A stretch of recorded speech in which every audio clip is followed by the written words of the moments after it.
प्रणाम, जय जिनेन्द्र, नमस्कार। आप सभी का बहुत बहुत स्वागत है। विश्व भर के अंदर लाखों लोगों का प्रतिदिन स्वाध्याय, ध्यान, अभ्यास और भक्तामर हीलिंग सीखने का एक सर्वोत्तम स्थान जैन अनुष्ठान है।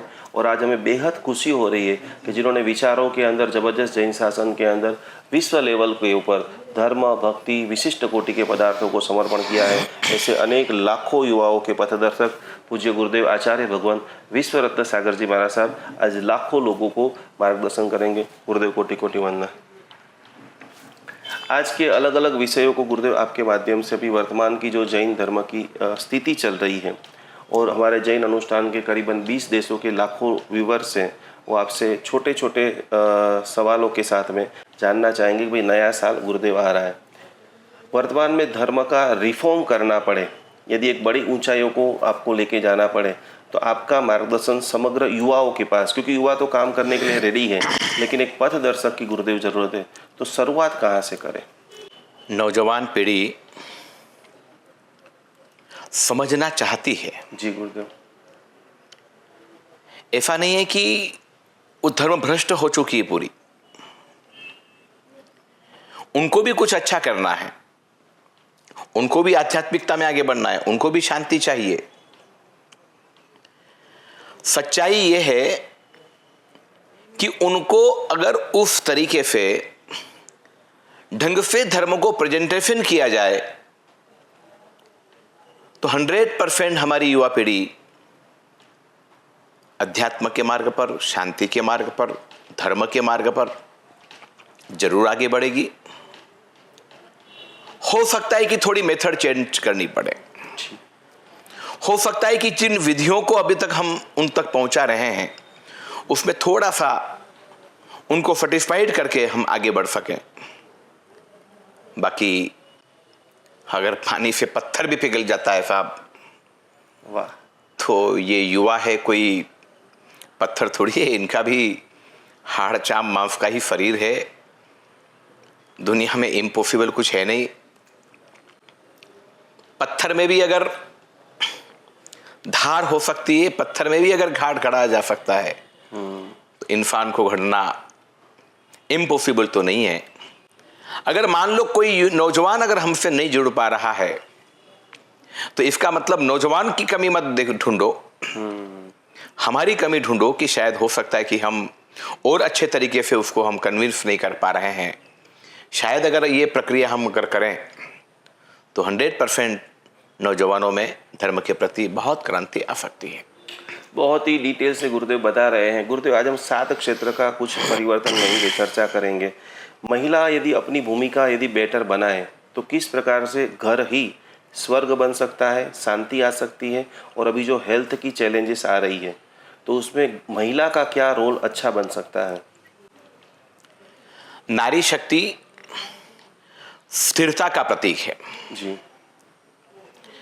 पुरुष अस्थिर है, चंचल है। नारी एक बार स्थिर होने के बाद विचलित नहीं होती।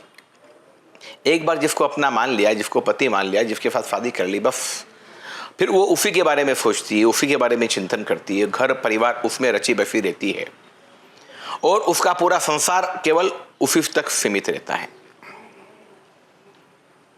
नारी ही एक ऐसी शक्ति है जी गुरुदेव कि जो स्वच्छंद पुरुष को, अनकंट्रोल्ड पुरुष को प्रेम से, सौहार्द से नियंत्रण में ला सकती है।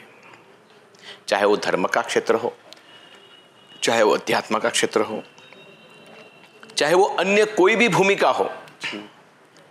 सबसे इंपॉर्टेंट भूमिका यह है महिलाओं की, स्त्री की, कि वो समर्पित बन सकती है। पुरुषों की समर्पणता ज्यादा यकीन नहीं की जा सकती, लेकिन स्त्री अगर ढंग से एक बार समर्पित हो गई तो उसके ऊपर भरोसा किया जा सकता है, विश्वास किया जा सकता है। धर्म के क्षेत्र में भी आज वर्तमान के इस कली काल में भी अगर धर्म टिका हुआ है तो बिकॉज कहीं ना कहीं नारी शक्ति का प्रभाव है।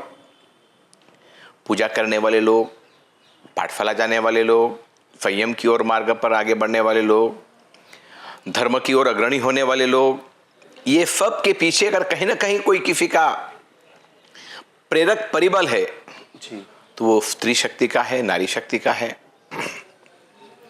इस वर्तमान परिप्रेक्ष्य में हम लोगों को नारियों पर ज़्यादा ध्यान देना चाहिए, उनको अधिक रूप से शिक्षित करने का, ज्ञान प्रदान करने का, उनको अधिक रूप से अच्छाइयों की ओर ले जाने का अगर हम प्रयास करेंगे तो शायद पुरुष एक घर भी सुधारेगा कि नहीं सुधारेगा नक्की नहीं है, लेकिन अगर नारी को अगर हमने ज्ञान दीपक उनका जला दिया तो शायद अनेक स्थानों पर उनका ज्ञान दीपक चलेगा। आज 90% जो पाठशालाएं चल रही है जी वो हमारी महिला शक्ति की वजह से चल रही है, तो उनकी भूमिका तो बहुत महत्वपूर्ण है और उस महत्वपूर्ण भूमिका को हमें और आगे बढ़ाना चाहिए, ऐसा मेरा विश्वास है। गुरुदेव, आपके मंगलिक के अंदर हजारों लाखों की संख्या के अंदर आते हैं और बहुत सारे लोगों को विभिन्न प्रकार के अनुभव होते हैं। नारी शक्ति को कोई ऐसा आप छोटा सा मंत्र, जाप, आराधना, साधना, घर के अंदर एक सामंजस्य बढ़े, घर के अंदर प्रेम बढ़े और धर्म के साथ में जुड़े, ऐसी कोई रसोई बनाते बनाते समय या रोज सुबह में करने जैसी एक छोटी सी प्रेयर कि जिसके अंदर वातावरण सानुकूल बने, ऐसी कोई गुरुदेव आप साधना बताना चाहेंगे? जैन शास्त्रों में घर की प्रसन्नता बढ़ाने के लिए, जी गुरुदेव। घर में शांति बढ़ाने के लिए अरहम को खूब महत्व दिया है। जी ओम रीम अरहम नमः। वाह। अरहम का मतलब होता है अरिहंत। जी अरहम में पंच परमेष्टि भी आ गए।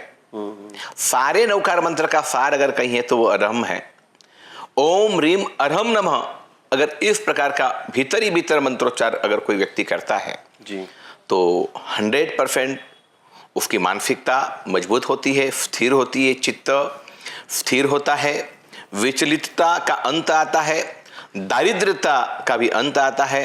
घर में कलह, क्लेश, विध्वंस अगर होता है उसमें ये मंत्र अनुभूत मंत्र है, अनुभूति का महत्वपूर्ण मंत्र है। ओम रीम अरहम नमः जपने से काफ़ी कुछ मन के अंदर प्रसन्नता होती है, विघ्नों का विनाश होता है। तो ये बहुत ही पावरफुल रेमेडी गुरुदेव ने आज बताई है। प्रत्येक महिला इसको अप्लाई करते हुए फूड के ऊपर, मनस्थिति के ऊपर, घर के सारे कॉर्नर के अंदर इसकी आराधना जाप करते हुए अपनी लाइफ को और ज़्यादा बेटर बना सकते हैं।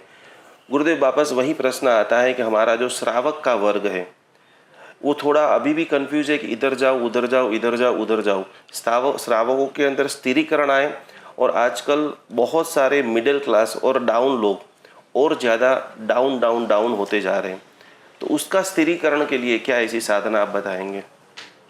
न कोई बनिया बचा है न कोई ब्राह्मण बचा है जी न कोई राजपूत बचा है। कॉलेज के अंदर, स्कूल के अंदर किसी को कुछ पता नहीं चलता है कि तू कौन है, मैं कौन हूं। जी गुरुदेव। हर व्यक्ति के पास टैलेंट आ चुका है, हर व्यक्ति को ज्ञान की प्राप्ति करने की जिजीविषा हो चुकी है और ऐसे समय में हर व्यक्ति आगे बढ़ने की कोशिश करता है। ऐसे समय में देखेंगे, करेंगे, सोचेंगे, अब जा रहे हैं, हो रहा है, कर रहे हैं, नहीं, ये सब बंद करना पड़ेगा। जी गुरुदेव। पूरी शक्ति के साथ श्रावकों को लगना पड़ेगा। मैं तो जैन संत हूँ, व्यापार बढ़ाने की कोई बात करना मेरे धर्म के विपरीत है जी। लेकिन आजकल मध्यम वर्ग के श्रावकों की अगर आपने पूछी है जी गुरुदेव। तो धर्म संग्रह के अंदर, श्राद्ध विधि प्रकरण के अंदर भी श्रावकों को अर्थ पुरुषार्थ करना ही पड़ेगा, कोई विकल्प नहीं है। अगर नहीं करेंगे तो कब तक साधर्मिक भक्ति करेंगे भाई? साधर्मिक भक्ति उपाय नहीं है, उसको अपने पैर पर मजबूती से खड़ा करना उपाय है जी। और उसके लिए भयंकर प्रतिस्पर्धा चल रही है। प्रतिस्पर्धा के इस भीषण समय में जी थोड़ा भी अगर व्यक्ति केयरलेस हुआ, जी। प्रमादी हुआ तो वो बहुत पीछे रह जाएगा। प्रारब्ध अपनी जगह है लेकिन पुरुषार्थ को महत्व देना ही पड़ेगा और पुरुषार्थ के साथ, धर्म के साथ अगर पुरुषार्थ को जोड़ लिया जी। तो 100% सफलता मिलती है। जैन धर्म में ऐसे विधान हैं, ऐसी विद्याएं हैं, ऐसी अनूठी मंत्र प्रक्रिया है, धर्म साधना प्रक्रिया है कि जिसके माध्यम से हम अपने अंतरायों को दूर कर सकते हैं, प्रारब्ध को मजबूत कर सकते हैं। रहा सवाल पुरुषार्थ का, तो वो तो आपको पूरी शक्ति के साथ उसमें आना ही पड़ेगा, तभी हम सक्षम और समर्थ समृद्धिवान श्रावक बन पाएंगे। बहुत ही सूक्ष्म रूप से प्रत्येक युवा को आज मार्गदर्शन मिल रहा है। हमारा विभिन्न अंगों के अंदर गुरुदेव जैन शासन में साध्वी जी भगवंत का क्या योगदान है और उनके द्वारा और आने वाला 2026, 27, 28 के अंदर और क्या हम बहनों के साथ मिलकर के सकड़ संघ की मजबूती करेंगे। आगमोद्धारक आचार्य आनंद सागर फिफर जी महाराजा जी गुरुदेव एक युग दृष्टा आचार्य थे। उन्होंने नारी शक्ति को और विशेष करके साध्वी जी की शक्ति को पहचाना था। उन्होंने ऐसी साध्वियां तैयार करी जिन साध्वियों को समेत शिखर जी तीर्थ आदि का जीर्णोद्धार करने का सौभाग्य प्राप्त हुआ। उन्होंने मर्यादा युक्त प्रवचन के लिए भी आदेश दिया। आज राजस्थान के कुछ क्षेत्र, मध्य प्रदेश के क्षेत्र, छत्तीसगढ़ के क्षेत्र, इन क्षेत्रों में आज वर्तमान में अगर धर्म है तो वो साध्वी जी भगवंतों की देन है। हम लोगों को उनकी शक्तियों को पहचानना पड़ेगा, उनकी शक्तियों को जानना पड़ेगा और उनकी शक्तियों को शासन के लिए क्या अच्छा से अच्छा उपयोग किया जा सकता है। लेखन में, संभाषण में, प्रेरणा में, चारित्र के मार्ग को स्थिरीकरण में साध्वी जी महाराज साहब जी की भूमिका बहुत महत्वपूर्ण हो सकती है। हम लोगों को उसकी ओर और ज़्यादा ध्यान देना चाहिए। दुर्भाग्य से साध्वी जी भगवंतों का हमारे यहाँ पर कोई विशेष समुचित उपयोग नहीं है। बस आराधना करो, साधना करो, अंतर्मुखी बनो, तो अच्छी बात है, अंतर्मुखी होना ही चाहिए। साधना का मार्ग अंतर्मुख का ही है, लेकिन द्रव्य क्षेत्र, काल और भाव को देखते हुए अगर धर्म प्रचार के लिए भी, धर्म से जोड़ने के लिए भी अगर हम अपनी साध्वी जी भगवंत का उपयोग नहीं करेंगे तो शायद ये हमारा जीवन का सबसे बड़ा कमजोर पहलू होगा।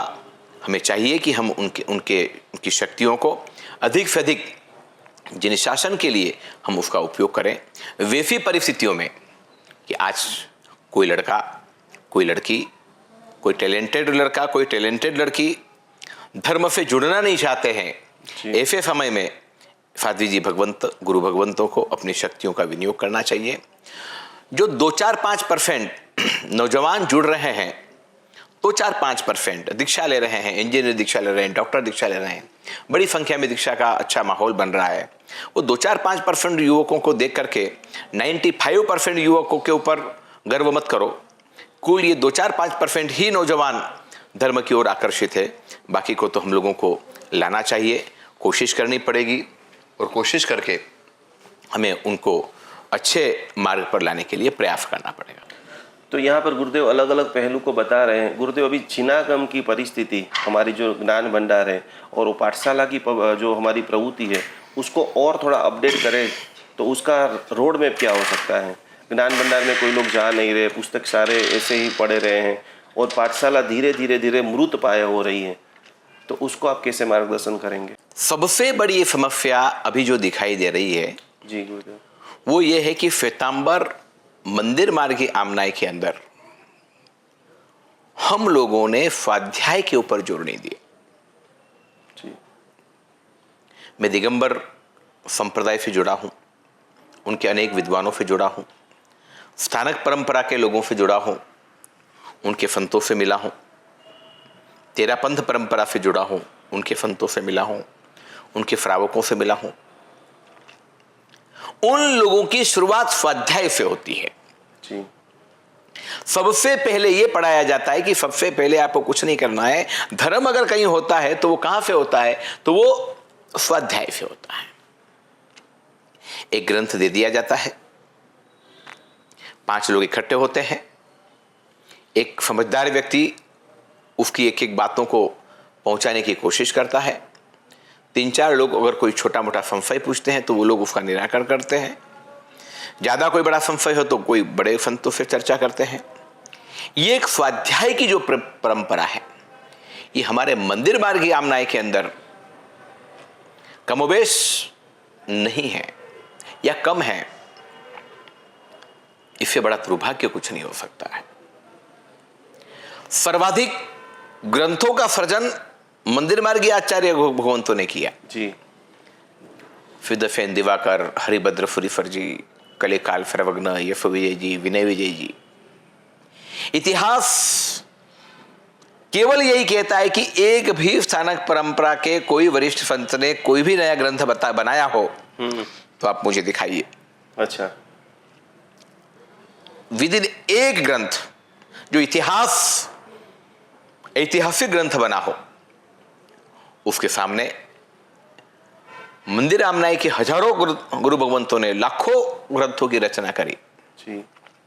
लेकिन स्वाध्याय की परंपरा की अगर बात है, पढ़ने की परंपरा की अगर कोई बात है, तो हमारा मंदिर मार्गी समाज, श्रावक सबसे पीछे दिखाई दे रहे हैं। इस स्थिति को सुधारना चाहिए। रहा सवाल पाठशाला का, जी। तो पाठशाला में मरे हुए लोग पाठशाला को पढ़ा रहे हैं। वाह। जिंदे लोग जहां जहां पाठशाला पढ़ाते हैं, वहां की पाठशाला जी नहीं रही है, दौड़ रही है। ठीक हो गया। मैं हर साल अनेकों गांवों में जाता हूं, हर साल पाठशाला चालू करता हूं, हर साल पाठशाला बंद हो जाती है। लेकिन मैंने मेरी जिंदगी में कभी हिम्मत नहीं हारी। जी गुरुदेव। एक ऐसा गांव है हमारे एमपी में कि 12 बार मैंने पाठशाला चालू करी और 12 बार उन्होंने पाठशाला बंद करी। ओहो। और अब तो ऐसा हो गया कि मैं जाने वाला अगर होता हूं तो वो पाठशाला चालू कर देते हैं कि हमारे साहब भी आने वाले हैं, जरूर पाठशाला चालू करो। महीने, 2 महीने, 3 महीने तक पाठशाला चलती है, फिर वापस बंद हो जाती है। लेकिन हमने फिर भी कोशिश नहीं छोड़ी। कोई बात नहीं, महीना तो चली, 2 महीना तो चली, इचकार तो आया, अभूटियो तो आया, 10 लड़के तो आए, संस्कार तो गिरे व्यक्ति के अंदर। सही बात है। अगर ये जिंदे लोग अगर पाठशाला के लिए प्रयास करेंगे साहब, तो पाठशाला तो चल ही रही है। सारी झूठी बातें हैं कि कोचिंग है, न क्लास है, ये सब कुछ नहीं है। व्यक्ति को अगर जाना है तो जाना ही है। मोबाइल के लिए 5 घंटे निकालना ही है। घूमने के लिए जाना तो जाना ही है जी। फ्रेंड के साथ मिलना है तो मिलना ही है। लेकिन पाठशाला की बात आती है तो सारी दुनिया की रामायण है, सारी दुनिया के सारे सवाल आ जाते हैं, सारे मतलब बहाने खड़े हो जाते हैं। तो जिंदे लोगों को पाठशाला में आगे आना चाहिए, ऐसा मेरा मानना है।